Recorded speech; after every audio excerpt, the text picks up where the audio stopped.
Listen, I want to talk about something that happened yesterday that I found really interesting. I got some bad news on something, and one of the things that I've done for clients is help them navigate through really difficult times. And the next module I'm going to do, I think we're going to do this for April, is sort of like, what do you do when you get your teeth kicked in business or in life? And I've had my share of that, and I think there's a movement out there of everybody's successful. Well, that's not true. I mean, there's a lot of failure too, and frankly, 9 times out of 10 you're failing.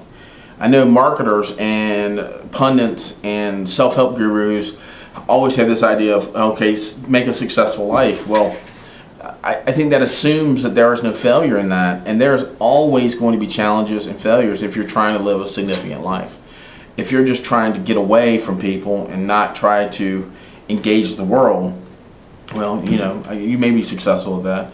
But ultimately, if you're trying to do principled things and trying to help people, there's always going to be conflict with that. So I want to talk about a couple things that I do when some bad news comes my way that may help you guys, and it helps me. So number one is I try to face it head on, okay? I try to look at it, assess the problem, and then I give myself a couple hours to react to it emotionally. I typically don't do that in front of other people. I just take my time to react to it emotionally, let my emotions run through the cycle, whatever that may be: shame, humiliation, embarrassment, guilt, and I go through all that. I try during that time period to not engage the world if I'm thinking about a real difficult situation. I've dealt with a lot of clients, for example, who get arrested, which for most people is the worst thing in the world that could ever happen to them. And my advice to them is that they don't overreact. And really what I tell them is not to react at all. Just let it be for a second. Get their feet underneath of them. Let their emotions run through their course and cycle. I think the mistake is twofold. Number one, you don't let your emotions go where they need to go in order to get the information processed. What I mean by that is if you get broken up with, or if someone says something nasty to you, if you get sued, all these things, that is a negative thing. It's a hard thing to process. And if you don't let your emotions go through their natural course, you could be bottling something up that could affect your decision making down the road. So, we get our emotions done, get through all that process, and then the second stage, which I think is probably the most important, is that you look for the concrete worst case scenario of what's happening to you, and then reverse engineer backwards. So if the worst thing that happens to you is a money judgment for millions of dollars, well, in the scope of things, that's not really that big of a deal, okay? I mean, it's not like you're dying of cancer or something like that.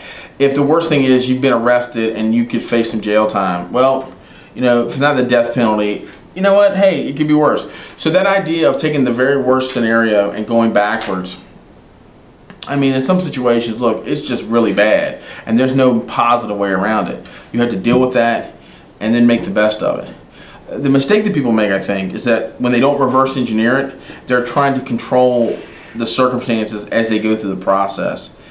And typically, when something difficult happens to you, there's already a set level of things that are going to go through. You're going to have A happen, then B happen, then C happen, then D happen. Well, what I like to teach clients to do is go to Z and work backwards. That allows you to be more efficient, allows you to be more level-headed. It also allows you not to let it leak over to other parts of your life, so it ruins the things that are being positive for you. And I think those are things that you have to be very careful of. Your suffering is not someone else's problem. Your problem is not someone else's problem. Your emotions is not someone else's reaction to it.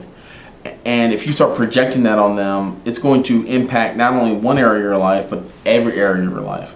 So I had a great friend of mine who says he likes to live his life by design. And I think when something real tragic hits you, very difficult, and we all have those things that just come out of nowhere and you're like, man, this is going to be bad. Well, the time to react to that is after your emotions run their course, and then go from worst case and go backwards. That allows you to make sure you're not taking this particular problem that's essential to you and making it essential to everybody else. Don't be selfish with it. Just keep it where it's supposed to be. Don't feed it any more than it's required. and I think you'll navigate that situation a little better. So I think next month when we do the modules, we're going to talk about risk management or crisis management, which I've had to do in my own life as well as some of my clients. I think it'd be very beneficial for you guys to see how that works out, and how to get through a much more complex life than we ever had before, with the advent of technology and financial pressure, relationship pressure, all those things. And that'll help you be more stable, and I think get through any difficult times you may be facing. So anyway, give us some feedback, as I always ask for. Melissa's yawning, so I think I've gone too long. So have a great day. Give us some information back on Twitter and Facebook. Any topics you want to hear from us or talk about, please provide this to us also. Thanks a lot. Bye.